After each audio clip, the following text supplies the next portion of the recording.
ഒരു സാധുവായ വീട്ടമ്മ അവളുടെ കുഞ്ഞിന്റെ അനുഭവം പങ്കുവെച്ച രംഗം ഓർക്കുന്നു. ഭർത്താവ് പാറമണ തൊഴിലാളിയാണ്, ഹാർട്ട് അറ്റാക്കായിട്ട് മരിച്ചു. ഈ സഹോദരി ഏകയായി വളരെ കഷ്ടപ്പെട്ട് തൻ്റെ കുഞ്ഞിനെ വളർത്തിക്കൊണ്ടുവരികയാണ്. വഴിവക്കിലൊരു ചെറ്റക്കൂടിലാണ് വീട്, അന്തരീക്ഷം അതാണ്. ഒരു ദിവസം സ്കൂളിൽ നിന്ന് വന്നപ്പോ ഈ കുഞ്ഞിന്റെ കാലിലെ ചെരുപ്പ്, ഷൂസ് കീറിപ്പോയി. മോൻ പറഞ്ഞു, മമ്മി എനിക്കൊരു ഷൂസ് വേണം. ഉടനെ അമ്മ പറഞ്ഞു, ഇപ്പൊ വാങ്ങിക്കാൻ പണമില്ല, ഉള്ളത് കുത്തിക്കെട്ടിക്കൊണ്ട് നടന്നാ മതി. എന്നാലേ ഞാൻ യേശുവിനോട് ചോദിക്കാൻ പോവുക, യേശു എനിക്ക് ചെരുപ്പ് വാങ്ങിച്ചു തരും.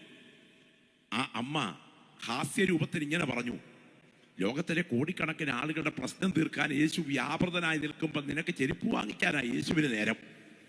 അന്ന് വൈകിട്ട് കട്ടിലിൽ കയറിയപ്പോ മുട്ടുകുത്തി രണ്ട് കൈകളും ഉയർത്തി പിടിച്ചുകൊണ്ട് ഈ മകൻ ഇങ്ങനെ പ്രാർത്ഥിച്ചു, യേശു അപ്പച്ചാ എനിക്കൊരു ഷൂസ് വേണം, കുട്ടികൾ എന്നെ കളിയാക്കുന്നു. ആമേൻ. രണ്ടാം ദിവസം തുടർന്നു, മൂന്നാം ദിവസം പോയി. മൂന്നാം ദിവസം ഈ കുഞ്ഞു ഉറങ്ങിക്കഴിഞ്ഞപ്പോ ആ വീടിന്റെ ചെറ്റക്കുടിലിന്റെ വാതിക്കൽ ഒരാൾ വന്ന് മുട്ടി. തൊട്ടടുത്ത വീട്ടിലൊരു ധനാഢ്യനായ മനുഷ്യനാ.